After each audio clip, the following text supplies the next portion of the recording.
Hey guys, so it's here bringing you another video, and welcome to episode 2 of Spectating the Pros. The first episode we watched C9 Perks playing Rise, and this episode is one of the guys, you know, we all want to watch. One of the biggest names ever in League of Legends. This is FAKER. So I will say, obviously, his summoner name is not FAKER. Pros don't have their summoner names a lot of the time. If you're wondering, like, how do I know this is FAKER? This is going off the website Tracking the Pros. They do all the digging and the research and etc. to kind of confirm who is who, and this is FAKER. So he's over on EU West. Again, if you don't know, World is being held in Iceland this season.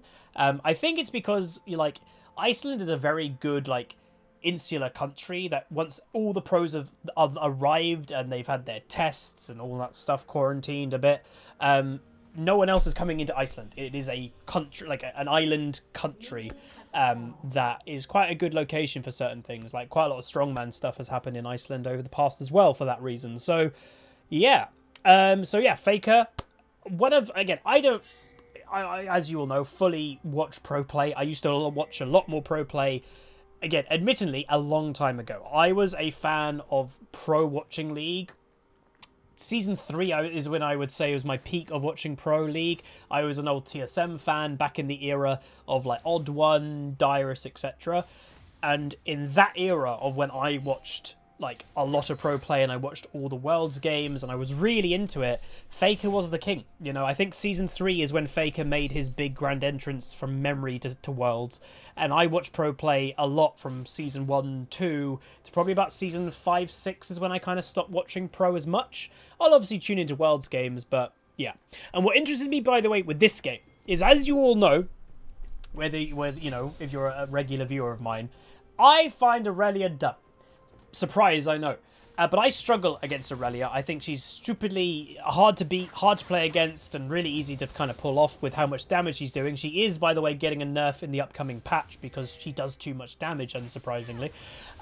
So watching FAKER play against a Aurelia, I thought would be quite cool because it may make me think, oh, I could play X if it's ever locked in, and that kind of helps because I think this video is being uploaded after the Vex game, or regardless, there's a Vex game that I'm playing against an Aurelia, and in my mind I was like, okay, maybe Vex would be good against Aurelia because of mobility. Yes and no. Yes, if you play it very well, Vex can work great against Aurelia, but if you play it a little bit wrong with how much damage Aurelia does as a champion, she will just kill you. Where so far, this lane phase, and apologies, we've not done much commentary yet, as you can kind of see, or would have seen, is the Aurelia's not being able to do that much. Now, why? Now, the thought process of LeBlanc versus Aurelia, in my mind, works actually quite well. Now, I don't know how many kills a LeBlanc can get on Aurelia in a 1v1 without an Aurelia making a big mistake. But the safety net of a LeBlanc versus Aurelia is really high. And the Aurelia will know that. Even if Aurelia goes for an E, the LeBlanc can W out the way quite easily. And even if Aurelia lands some things, she lands the stun, she goes to the Q, worst case scenario, the LeBlanc for some reason mucks up the W. When LeBlanc's health gets low enough, she makes 2 copies of each other. And that's always obviously going to cause confusion for even an Aurelia of which one to go for. And hopefully by the time that obviously your passive kind of splits, hopefully Aurelia's Q is off cooldown and she can't then get to you after your passive is broken with the clones. So in my mind, Aurelia actually could be, LeBlanc could be a good pick into Aurelia. And I don't mind playing LeBlanc. I've played it a little bit recently. So watching FAKER control the lane as he has, the fact that LeBlanc, who is not, and I think most of us will know, LeBlanc is not known as the best farming mid laner. A lot of people struggle with farm with mid. Have they lane swapped something? This is a bit weird. So just to say, this is a EU West high, I think, diamond game / low master game. The accounts that the pros are given have diamond 1 MMR straight away. They do placements and are put in diamond 1. So there is a bit of weirdness going on. The fact that Vayne went mid lane. Obviously, in the game itself, if you've not looked at the teams, it's set Taric bot lane versus Vayne Lee Sin support. So even in a high diamond EUS game, there's some obviously weirdities to it. There's Katarina top. Again, I'd presume Cat is top lane because it's probably a one trick and a lot of cats can't play anything else. So that's probably why there's a cat top. They probably asked, hey, can I go mid lane? And let's be honest, I'd probably want Faker in mid. And again, a lot of these players will not know this is Faker by now. And I'm sure word will get out there when you're in Challenger. Everybody will kind of learn, oh, that's Faker or that's Showmaker or whatever. They'll learn who is who. They always do. But yeah, so Vayne actually dies again near bot lane to an Olaf. I love Olaf. I think he's really good. Also, just to also mention, this episode we're kind of obviously looking at Faker. And so far, the word that I would use is clean. Like, there's been no mistake. There's been no error. Look, this engage is perfect because why is he doing this engage? He's going for a solo kill. He gets the solo kill on Aurelia, who doesn't even flash away. Where did that come from? It came from the Aurelia making a mistake. So that's my point. Faker, so far in lane phase, you may think, oh, he's done nothing special. It's Faker, right? He's done nothing to warrant the craziness. He has. Because Aurelia is nearly a free win in lane phase. Even Riot in a recent dev blog like a month ago admitted she's basically a free lane phase. Faker is winning lane. He's double farm. He's given no invitation for the Aurelia to engage. He's never opened that window. He's never got hit by the stun. But then she makes the positional mistake of using her E in a little bit of a wrong way. Instantly Faker goes aggressive. So that's the point. He's playing so clean, it's not inviting Aurelia to go for an engage or to go aggressive on him. And the moment she makes a big mistake like that, it opens the window for Faker to get a solo kill in mid lane. That's the cleanness that we're watching here. And that's the point. Sometimes really good League of Legends play looks really basic or doesn't look anything special. And sometimes it's that way because they're doing it so well. If you're doing something so well, it's going to look easy. Like, that's the point. If you ever watch a race car driver go around a track and they do a perfect lap, which is nearly impossible, they'll be very smooth on the steering wheel and it looks like they're doing no work at all. Compare that to a bad lap around a racetrack. The steering wheel is going all over the place and actually looks like they're doing a lot more. Doesn't mean they're racing better. The better racing a lot of the time is the more smooth because they're getting everything right straight away. That's the kind of analogy I would use. Hopefully that makes sense. But it's just not inviting mistakes. It's, I'm playing safe, I've got the range advantage, I'm not going to waste my W to open up the stun, and the Aurelia now knows, oh god, this person is good. Again, probably doesn't know they're the Faker. I've got to be careful against this person. So you're even seeing the Aurelia using her stun in a ranged kind of mindset. Now again, brilliant. The Aurelia's unfortunately opening herself up by using that stun, because that's a lot of the time the anti-aggression or aggression and anti-aggression that an Aurelia can do is I can be aggressive if I land the stun, or you're going aggressive on me, boom, I stun you, and I can now go aggressive because I've stunned you. When Aurelia's using the stun just randomly in lane to farm, because it's a ranged ability technically, it invites Faker, or whoever, the LeBlanc, to then go aggressive. And LeBlanc can choose to go aggressive. If I land this chain, I'm going to go aggressive. I can now use my W. Yeah, you could technically Q on me when I use W, but you've just used your stun. You're not going to be able to lock me down. So I can take a bit of Q damage from an Aurelia because I know I can get away with W. So yeah, this to me, and I honestly know it probably doesn't look like a much, and it doesn't look like this, oh, there's no crazy outplay. This is masterful LeBlanc play. Like, that's the point. It looks like nothing. It looks so basic. It looks so easy because of how masterful it is. Like, that's the fun thing.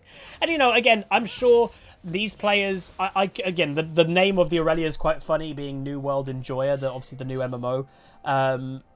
Again, let's have a little look at their profile, because it's always interesting, because some people are like, oh, what is this Aurelia? Like, is she good or whatever? So, new... Actually, let's go on that profile, which is Faker's. And I can say Faker so far has played 18 games of solo queue and has a 67% win rate. And people are like, that's not that impressive. Again, he has Diamond 1 starting MMR. So he's roaming the top lane, landing that chain, avoiding the lot of damage, using the RW and then Wing back. So he gets really far away and then uses the second W to get back close again to reset basically the dive. And they do get on a rampage. So... the Aurelia, I can tell you, is a Diamond 2 player by the looks of it. And has hardly played... oh, wait, that's a bit weird. Wait, okay, that's very weird. It's a Diamond 2 player, but their profile has gone very weird. So it says that they've only played about 30 games this season, but on ranked solo alone, they've got 166 Viego games. So something quite wrong is happening with this ranked profile. But they seem to just be, in the last few seasons, Diamond 2, Diamond 1. So it's a high Diamond player. So obviously not pro level by any means, because FAKER himself is starting in Diamond 1. So if we did another FAKER episode, if you guys want that, let me know. If we waited another 2 weeks, FAKER probably would have made it maybe the Challenger or something by then. And we can see FAKER against Challenger. But again, this just shows Aurelia is nearly a free lane phase champion. And it's just not been close. Like, it's been mad how good this has looked for the LeBlanc. And I love watching it. And I'll say, is this giving me an idea? Has your kryptonite, obviously is Aurelia, you'll admit that. You get annoyed by playing against them. Yes, I do. It has genuinely made me think about LeBlanc. I like the champion. I think she's pretty good into the meta. She suits the meta. She's kind of a hybrid between a mage and assassin. So yes, this game, watching FAKER do so well on Aurelia, has made me think, should I put LeBlanc as my counter to Aurelia? And a successful lane phase to me wouldn't even be getting solo kills against, like, let's put it this way. FAKER, one of the best players in League of all time, has only got 1 solo kill against a Diamond 2 Aurelia player. So that's kind of showing it's not a complete and absolute stomp lane phase because Aurelia is so strong in lane phase. It's just because of how good FAKER is. He's done quite well in this aspect. Another point I was going to make, by the way, whenever we're doing some of these pro spectates, I have no idea if another pro is in this game. There could be another pro in this match, but we just don't know because, again, their summoner names are random. They change their summoner names to be random. So I don't know. So anyway, big roam, big play by the enemy team. The enemy team is holding on to this game really well. They've actually got the kill lead. So the game itself, just say, it's not a free win. The set, maybe unsurprisingly, big engage by FAKER, going for the Darius. All the burst damage is gone, but he just needs to wait, be patient. He is going to go down, though, to a Darius, because, again, took a little bit too much damage and had to re-wait, basically, for the cooldowns to come back off. That's the negative of LeBlanc, is that she has an initial burst that you can do in a very short amount of time, and then she does no damage. Like, until her abilities come back up, she is doing nothing. And everyone knows that. So that's where, yes, the Darius took the initial burst. Ooh, scary. But then you can go aggressive because you know she has no more damage. So as I was mentioning, maybe unsurprising that the set Taric has done terribly, 1 and 4, 1 and 5 respectively. They're doing really bad. So this game is not over. They have a Vayne, who just did die, to be fair. But they have a Vayne who's going to scale great. Obviously, blue team, the team of FAKER, they don't have an AD carry. They do have a Cat. And, people say, oh, no, Cat top, she's done pretty well. She's not a top laner. All the Cat's done, if you guys notice, is ignore the lane phase. That's what Katarinas do. She's been roaming, using teleport, and that's how she's got 5 kills, now 6. She's, I don't think, killed Darius once in top lane alone. So that's kind of how this Cat's playing the game. She's basically playing Cat like current meta mid lane Cat, ignoring lane and roam. Which is weird to do from top lane, but when you're taking TP Ignite, it does give you that option. But yeah, going back to FAKER, item build, the thing to mention, and it is a funny, clean with the farm as well, getting all the farm. And again, look at, he's on 131 farm, and the Aurelia's not farmed actually terribly, considering how the lane phase has gone. In 13, nearly 14 minutes, 137 farm. It's just mad. It's like near perfect. It's absolutely crazy, and you can just see it's just clean. That's the key word. There's not a better word that I can use. Is clean. It's not crazy. It's not special. It's just everything is good. Everything. Like, it's very hard to kind of poke any holes in this. He's 2 levels up on an Aurelia. He kills another tower. Crazy. Really good. But yeah, just to mention the item build, and this is where he could be in trouble, actually. Oh, that W to dodge the spear. He does get hit by the stun, though, the first time, basically, this game. What can FAKER do? There's the Q. He bounces back. The Nidalee was waiting for him. He is going to go down. So that's the thing. The first time that Aurelia hits the stun, he dies, only because the jungler's there. But that's been my point, is this has been so clean by FAKER that in 14 minutes, practically, was the first time he got hit by an Aurelia stun. And that's the first time he got hit by a stun is the first time he died. So that shows how crucial it is to not get hit by a stun of an Aurelia, because it's just so strong if she can get on you after landing the stun. So big fight actually happened in mid lane, but no deaths, which is quite surprising for both teams, to be fair. Obviously, a bit weird to see Lee Sin support. People may ask me questions about that. I've got no idea. Like, I'm not going to sit here and pretend that I know what the hell that's about. Never really seen Lee Sin support myself, like, properly in the recent months. But yeah, again, who knows? He could be a one-trick. I doubt it. Weirdly, I actually doubt he's a one-trick. Aurelia doing a weird base, by the way, in the lane. Big mistake by the Aurelia. Olaf goes for an engage. Aurelia, though, good good dodge of the stun, and boom, picks up a return kill. That's really bad by the Aurelia. The fact that they did get that kill on LeBlanc, and then she just throws that free kill away, that's a bit sloppy. Like, that's the word that I would use. That's a bit sloppy. You can't give those kills away. So yeah. And obviously now blue team has finally taken the kill lead and gold lead. They had the gold lead, I think, the whole time, but the only dragon taken is by red team. Apologies, I will say, is I actually forgot to put the objective timers. So the next dragon spawning is Infernal Dragon in just over a minute. You can see Faker being top lane. And here's also the interesting point that I remember a while ago. I can't remember which person did the quote, but basically some Korean pros, who obviously everybody considers potentially Koreans as the best players, spoke about what is EUS solo queue like. And this was, I think, last year maybe. And they said EU West players really value the early dragons. That literally all 5 people will be there for the first dragon, or potentially. And I'd agree with that. We do value the dragons quite highly. That's where you'll hear me say, oh, like, dragon, where's my jungle? I want the dragons. Or if I am jungling, I really prioritize getting the dragons. So for me, it was interesting to see, would Faker not continue to be top lane? Will he come down and group? And by the looks of it, dragons in 20, look where he is. He's positioning himself to be around dragon. So, you know, dragons are important. You know, they're free stats. They're free scaling. You should be looking to get them. So, yeah. But that was something that was said by Koreans, was EU West players seem to over-prioritize dragons. Meanwhile, big bad play happening. Triple kill for the Vayne, and that's what you really don't want when they have an AD carry and you don't. Anyway, engage, lovely condemn, and then into the engage, gets the 1 kill, misses the chain, would have been perfect. Continuing the aggression, though, by herself, LeBlanc, obviously himself being Faker, is going to go for the Lee Sin. He's going to try and get away, missing the chains, does land the W, though. Nidalee also going down to the Taric. A lovely play by him, actually, to get that.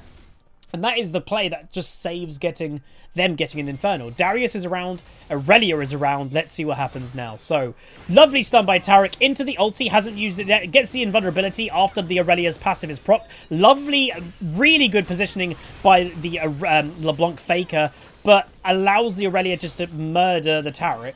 And now has to be very careful. The Aurelia's a glowing gold, so has the passive. Got to be careful of the autos. Still is trying to kind of have the meat on the bone, as it were, to make the enemy team think that they can kill her, because the enemy team, blue team, is on the way to help.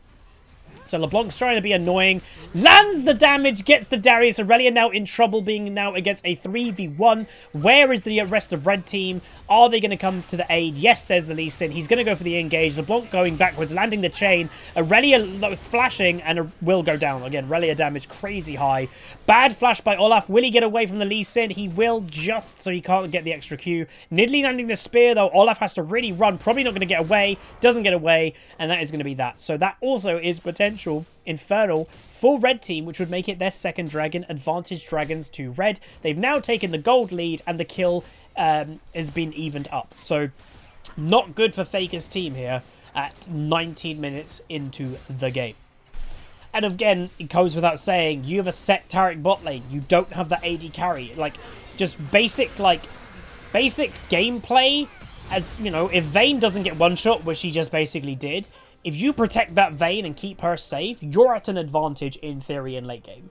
But like that, if the Vayne mispositions, she gets engaged on, she gets killed without doing anything, then you're at no advantage. That's the point. Your only advantage of having an AD carry is keeping your AD carry alive so they can carry. If you can't keep them alive, there's no advantage. Alright, so Faker going back down to bot lane now. Item build, I think I was trying to say that point earlier. Item build is going to be just standard. Again, if you guys didn't watch my State of the Game 50-minute video I did the other day, please do give it a consider, or have it on the background, or have it in the car as a podcast listening to it. Because one of Riot's big key points initially this year was we want item build diversity, and that just didn't work. There is no item build diversity, and it's very hard to balance. What Riot's decided that they're going to shift the aim to isn't item build diversity, they're basically trying to make mythic diversity. So they want to give you an option that this game there's tanks, so you can go the tank killing mythic. This game you need to burst, so you go the burst mythic. They want that to still be a thing, and you have diversity and options for that. But the idea that every single game you load into, there should be a diverse build, it's unrealistic for the vast majority of legendary items. So they've basically admitted that ain't going to happen. LeBlanc walks into a Vayne who's low, and it does seem the Vayne's having a hard time. The red team is not prioritizing keeping her alive. Like, if I was the red team, I'd have Lee Sin basically standing next to my Vayne, and anybody that looks to go crazy engage, lovely stun, 5-man stun for the Aurelia. Lovely chain though by LeBlanc. Aurelia probably cannot do enough. She cannot, but does land that 5-man stun, which is scary, and Baron is now being pinged. But yeah, I would just stand next to the Vayne as a Lee Sin, and if anything goes on her, like the set, kick him away. Like, she's not getting protection this game, so that's the unfortunate thing for her. So Baron being started at 21 minutes. The blue team now, as you know, pretty close game, has now taken the kill lead back, has taken the gold lead back, and now looking to do the Baron. Obviously, with Nidalee still being dead, the jungler, it's very unlikely any steal's going to happen. Lee Sin tried it, ain't going to get it. And all people to get that kill, Taric got the kill. It's always the way that happens. I don't know how it does, but it always does. But yeah, really good game. Faker, though, 735, 207 farm. Obviously, still the highest farm in the game, just ahead of the Aurelia. And as I mentioned earlier, the Aurelia didn't do terribly in lane phase. It wasn't like she was playing bad. It's just she had no window for all of lane phase to kill a LeBlanc. If Faker wasn't Faker, or the player played worse, the Aurelia would have killed this, like, most laners. Like, that's what Aurelia does. She didn't. And Aurelia was losing out on farm. Aurelia's hardly ever lose out on, like, the farm lead. Or a farm, you know, who's winning farm in lane phase, because they're so strong at farming and their sustain is so high with Q and stuff. So for Faker to still be ahead and doing well is very impressive. So Set, I think he should probably back off a little bit. His health bar is on the lower side. Obviously, Olaf just disconnected, so you, in theory... Oh, Faker does get engaged on, but again, has that knowledge of, I've got W, I can back away. But they have to be really careful. Look how aggressive blue team is being. For the fact that they don't have Cat nearby, and the fact that they had a DC'd Olaf at the time. Oh, is going aggressive, does take a bunch of damage. Landing one, flashing away, has the Darius in a Faker's sights now. Goes to the double kill. Lovely stun by Taric. Faker hovering on the edge because he knows if he jumps in, they might change the attention. Lands the chain on the Aurelia. Locks her down rooted. Aurelia now trying to fight 5v1 too late. Faker are going to re-engage. Aurelia getting one kill. Does go down in the end to the LeBlanc. 10-3-5 so far. Double-digit kills. Very clean. You can see wasn't always in the fight. Was dipping and diving out the fight. And that's what you want as LeBlanc. Is to create confusion. If the enemy team want to kill you. Suddenly I've teleported away. You have to rethink what you want to do. Really good. Again, very clean. I know I've said that word a million times, but it's the word that is applicable to this game. So hopefully that might be the end of the game. Potentially, I think it is. And, you know, even though you could argue Red Team had a better comp, they have a proper top laner, they've got an AD carry. If you don't use the proper comp aspects, it doesn't really matter. And maybe, actually, it's not the end of the game. They've killed the Set. He went a bit too aggro. LeBlanc re-engaging, lands that. Really nice kill on Vayne. Olaf gets a second kill. Now a fight is going down and they're all going to die. So yeah, they overstayed their welcome is the way that I would say it. Olaf is definitely dead here, probably just by the Lee Sin. He flashes, good timed flash. Lee Sin going to continue this chase though. Has to dodge the next Q. The Olaf, the only way you're surviving this, he gets the flash to get health back, but you're only, does dodge it. Will the enemy team give up the chase to get the dragon? They probably should. Lee Sin continuing the chase. He really wants this kill, and so is Nidalee. I'm surprised they haven't given up this chase. Goes to flash. Bad ult use by Olaf. If he ulted earlier, a split second, he would have ignored the Lee Sin kick, like actual motion of the kick, just taken the damage, and he would have been able to go away. Enemy team do get the kill though, and the dragon. So that is the third dragon for Red Team. This game, man, again, there is a chance that Red Team can win. They arguably have a better comp. That they're just not using it. And well, to be fair, their Darius is 1-7. He should have clearly won top lane, but he didn't. Again, Arguably, he didn't win top lane because his laner was hardly in top. It sounds weird, I know, but yeah, when your top laner, or whoever, when you're in mid, the pressure of the enemy is roaming, and they're getting kills in bot lane, like the cat, it puts an immense amount of pressure on you that you start making mistakes. It's very common. And I think that's what's probably happened this game, is the Darius probably felt overpressured of, I'm against a cat top, I should be wrecking this in top lane in a 1v1, and the fact that she got fed by not going to top lane probably put pressure on the Darius to overachieve, overdo things, and that's probably why he's 1-7 in the grand scheme. So it does happen, and that is, you know, it's just the current meta. You know, for a lot of champions, it's lane phase is just not the important thing. Especially after you land that first mythic, you just roam a lot. And some people can deal with that. I'm not the best at dealing with it, and I know I'm not. Nice engage by LeBlanc. Big damage on the Lee Sim. Does kick her away. Hardly taking damage herself, though, which is always nice. Set, once again, going quite ballsy all in for the Vayne. That's his, obviously, target. Is going to take a bunch of damage. LeBlanc, though, finding the Vayne is very low. They're having to back out. Aurelia re-engage. But they're having to deal with the cat damage, who does go overextend, but then Zhonya's survives. Then they go for the re-engage, LeBlanc with the final kill. And then they're going to see if they can get a 1 or 2 kills more, maybe. We'll see. LeBlanc is going to chase that Nidalee, but there is a tower. Ooh, misses that chain. Set is just in tower. Obviously, he's got W, but... oh, she dies! Just before the game ends. So there we go. Our first Faker game view of Worlds 2021 is in the bag. So Faker on EU West, 12, 5, 8, 234 farm. Only person to break over 200 farm, just the Aurelia 199. And that's my point, is sometimes you'll look at these pros, and you know, they are in Diamond 1, so that is a good ranking. But it's not like Faker went 30-0. Like, he did die, he did make little mistakes, but in lane phase, when normally an Aurelia would wreck lane phase, she didn't. Like, that's the big thing, that's the big takeaway for me, is it was so good that it made it look easy, it made it look basic, but there was a lot going on. He played it nearly perfectly in the lane phase. Like, that's the point. So, as I mentioned, the first time that Faker died was, I think, the first time Aurelia landed that stun, and it was only he died because there was a jungler there as well.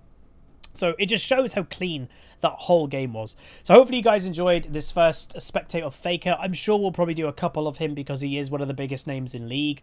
Again, do let me know what pros you want me to watch. Just to mention a few that I have got as a list that I asked my live audience on Twitch. I was like, what other pros are there that you guys would want me to watch? And just to kind of go over a couple of them.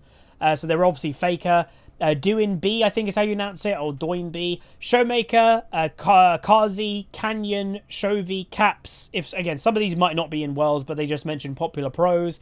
Viper, Fudge, and Humanoid. If there's any others out of that group, let me know in the comments. But yeah, really interesting. If you guys did enjoy though, throw a like on it, throw a comment, throw a subscribe.